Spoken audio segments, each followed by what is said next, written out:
सोनीपत से सांसद रमेश कौशिक ने 2024 को लेकर जी मीडिया से खास बातचीत की। सांसद रमेश कौशिक ने कहा कि वो लोकसभा चुनाव की तैयारी कर रहे हैं, बाकी बीजेपी हाईकमान जो भी फैसला लेगी उन्हें वो स्वीकार होगा, मान्य होगा। इधर जेजेपी के साथ गठबंधन पर रमेश कौशिक ने कहा कि गठबंधन पर जो भी फैसला होगा वो पार्टी नेतृत्व लेगा, उसमें हमारा रोल नहीं है। देखिए, सोनीपत से भाजपा के सांसद रमेश कौशिक हमारे साथ हैं। रमेश कौशिक से सवाल तमाम हैं सांसद साहब से, लेकिन महत्वपूर्ण सवाल यह है कि आए दिनों चर्चा चलती रहती है कि सांसद साहब विधानसभा का रुख करना चाहते हैं, बेबाक बोलने के लिए जाने जाते हैं। तो सीधा सवाल एमपी साहब आपसे यही है, ये चर्चा आए दिनों चलती रहती है कि एमपी रमेश कौशिक जी अब लोकसभा की तरफ नहीं, दिल्ली छोड़कर चंडीगढ़ विधानसभा की तरफ रुख कर रहे हैं, या फिर अपने परिवार के लिए टिकट? ऐसा है ना, परिवार के लिए मांग रहे, मैंने पार्लियामेंट ही लड़ना है और पार्लियामेंट ही करना, और इसी के लिए तैयारी कर रहा हूँ। अभी कल भी मेरे 3-4 हल्के लगातार प्रोग्राम है 5 दिन के। हमने पार्लियामेंट लड़ना, ये जो कुछ है ना छुट भैया वो ये प्रचार करते रहते हैं इधर उधर की बात। परिवार में से कोई राजनीति में कोई राजनीति में एक्टिव नहीं होना चाह रहा, ना कोई मतलब है, ना किसी को लेना देना। मैं ही राजनीति करता हूँ। वंस फॉर ऑल आज सेटल करेंगे आप ये ऑन कैमरा जी मीडिया के माध्यम से कि रमेश कौशिक जी लोकसभा की तैयारी कर रहे हैं? मैं लोकसभा की तैयारी कर रहा हूँ, बाकी पार्टी जो करेगी वो करना है। नहीं, मेरा इंटरेस्ट लोकसभा लड़ने में ही है और लोकसभा की ही तैयारी कर रहा हूँ। 2019 का इलेक्शन मुझे याद आता है सर, आप 14 के बाद 19 में भी जीते थे, लेकिन 19 में आपके सामने चौधरी भूपेंद्र सिंह हुड्डा थे जो अब नेता प्रतिपक्ष हैं और जो दावेदारी कर रहे हैं। तो 2019 में सोनीपत का चुनाव इतना आसान नहीं था, 2024 में कैसी बिसात बिछेगी? 2024 में उससे भी अच्छे मार्जिन से हम चुनाव जीतेंगे। पिछले चुनाव हम 1,65,000 वोट से जीते हैं, इस बार मार्जिन और भी बढ़िया रहेगा। देखो, जिताने वाले तो लोग हैं, मैं मानता हूँ भगवान को बहुत ज़्यादा, और लोग और पार्टी और हमारे नेता नदी हैं, उनका जो छवि है उनसे, और जो हमने काम किया है 10 साल में, हम काम की वोट मांगेंगे। मैं अपने आपको कहता हूँ, अपनी पार्लियामेंट में भी अपने साथियों को, लोगों को भी, भाई मेंबर पार्लियामेंट का कोई काम बचा तो मैं जिम्मेवार हूँ। जितने नेशनल हाईवे, जितने रेलवे काम, दूसरे काम हमारे क्षेत्र में हुए, सबसे ज़्यादा काम हुए। एक भी नेशनल हाईवे हरियाणा बनने के बाद नहीं था, बना था नया, और आज आप देखते हो जाल बिछा हुआ है चारों तरफ से। रेलवे का रेल कोच फैक्ट्री बड़ा प्रोजेक्ट हरियाणा बनने के बाद पहला हमारे यहाँ लग गया है, और अब वंदे भारत का भी वो कर रहे हैं। चाहे पासपोर्ट ऑफिस हो, कितने नेशनल हाईवे कितने बनाए। अकेले जींद को हमने 8 नेशनल हाईवे से जोड़ा है, चाहे जींद का बाईपास हो, चाहे मेडिकल कॉलेज हो, हमने काम किया है। हमारी प्रदेश की सरकार ने भी और केंद्रीय सरकार ने, माननीय नरेंद्र मोदी प्रधानमंत्री जी ने तो हम जो काम किया है, और जो आज देश का मान और सम्मान प्रधानमंत्री ने बढ़ाया है दुनिया में, वो एक बहुत बड़ी बात है। चाहे G20 हो जी, चाहे चंद्रयान हो, मतलब ऐसी सफलताएं पाई हैं। 370 खत्म करनी थी, आज राम मंदिर की बात है, वो सब काम हमने पूरा किया है जो हम लोगों की अपेक्षाएं भारतीय जनता पार्टी से थी। एक सवाल जरूर पूछना पड़ेगा, एक साथी आप लोगों के हैं, कांग्रेस से ही आए थे, और ये नाम लेकर भी तमाम चीज़ें कह रहे हैं कि भाई भाजपा की ताकत हम लोगों ने बढ़ाई, और इस नेताओं में राव साहब का नाम आया, आपका नाम आया, खुद का कहा कि हम लोग आए तो भाजपा की ताकत बढ़ी थी, और जेजेपी के साथ गठबंधन रहेगा तो हम नहीं रहेंगे। आप भी उसी समय 2014 से ऐसे आए। मैं जो हो सही एक बात और बताऊं, मैंने राजनीति हरियाणा विकास पार्टी से शुरू की थी।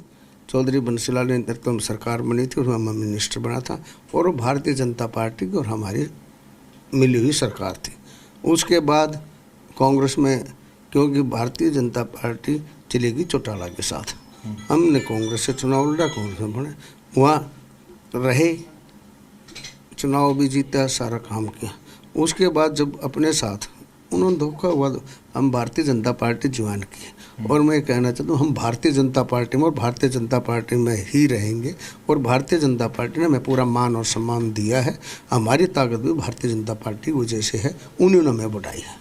मैं एक सवाल इसी से जोड़ते हुए पूछ लेता हूं, कई नेता कहते हैं कि भाई इस बड़ी पार्टी में किस तरह से संस्कार ले लिए जाते हैं, उस पार्टी में रच बस जाते हैं, तो कौशिक साहब क्या इस बात को कहेंगे कि जो लोग इधर उधर की बात अब इलेक्शन के समय? ऐसा है, जब चुनाव आता है ना, जब इधर उधर की बातें करते हैं, उसकी कोई मैं परवाह भी नहीं करता गणी। और मैं बहुत स्पष्ट राजनीति अपनी कहते हैं, जो करना मैं, जो अंदर है वही बाहर है। लोगों वाली नहीं, चालाकी। वो वीरेंद्र सिंह क्यों नाराज चल रहे हैं फिर आप लोग? वो वीरेंद्र सिंह जी बता सकते हैं, वो हम नहीं बता सकते। और किसी से वो संपर्क में नहीं है? ना ना, हमारे किसी से कोई बात नहीं हो रही, ना कोई मतलब है, ना कोई बात है। वो देखो वो ही बता सकते हैं नाराज हैं या नहीं है, क्या है। जेजेपी गठबंधन से लेकर आपका कोई विचार? जेजेपी गठबंधन फैसला पार्टी के हाईकमांड को करना है। पार्टी हाईकमांड जो फैसला करते हैं हम उसको मान के चलते हैं। सर, एसवाईएल का एक मुद्दा है, पिछले दिनों आपने देखा होगा। आखिरी सवाल पूछ लेता हूं, एक आम आदमी पार्टी बड़े जोर शोर से बात तो करती है, लेकिन पंजाब सरकार को जिस तरह से फटकार लगी है, आप लोगों के लिए कितना बड़ा मुद्दा है ये एसवाईएल? हमारे लिए एसवाईएल हरियाणा के लिए बहुत बड़ा मुद्दा है और लगातार हमसे अन्याय हो रहा है, हरियाणा से अन्याय हो रहा है और इसका मुद्दा जल्दी हल करना चाहिए और हमारे हिस्सा पानी हमें मिलना चाहिए।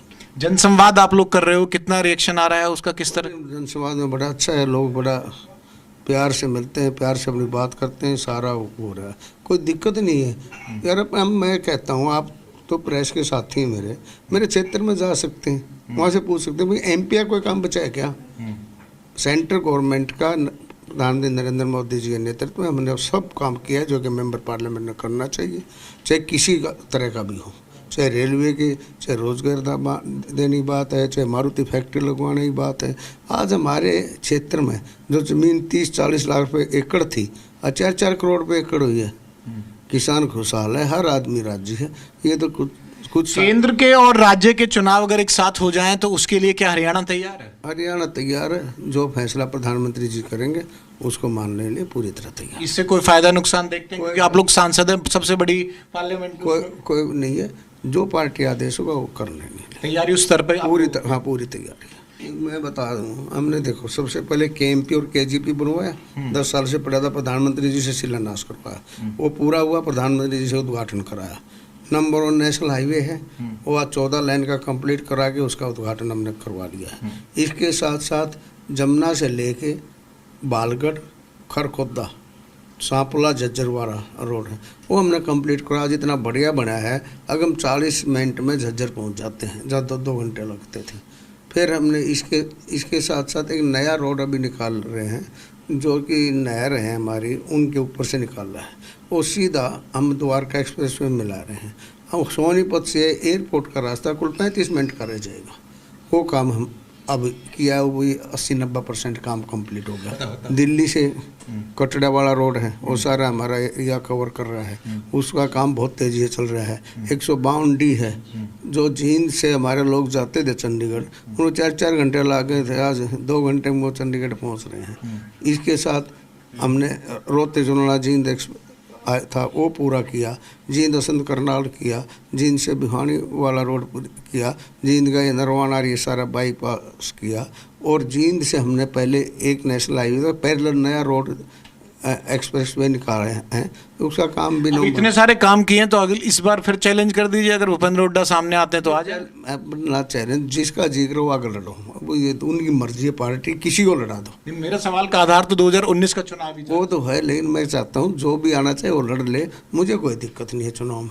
लेकिन ये चैलेंज वैलेंज ना कभी किसी को करना चाहिए, ना कोई बात होती, ये सब बातें फजूली हो।